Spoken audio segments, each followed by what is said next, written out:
আমাদের ঘরে হনুমান ঢুকেছে জাল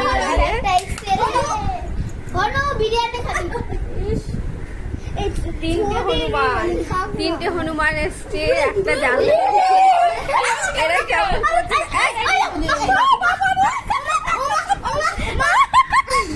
দাঁড়া দাঁড়া দাঁড়া না দেখ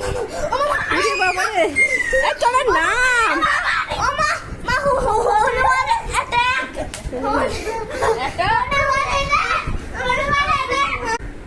ভালো হয়েছে তখন আবার কে মেরেছিল এবার তাকে ধরে পাতা খা যায় ওরে বাবা রে হাত পা গ্রিলের মধ্যে মারপিট করে আবার দুটো আমরা মুভি দেখছি বসে বসে বাজি দেখছি মুভি দেখছিস রিয়েল মুভি মা দেখে দাও মা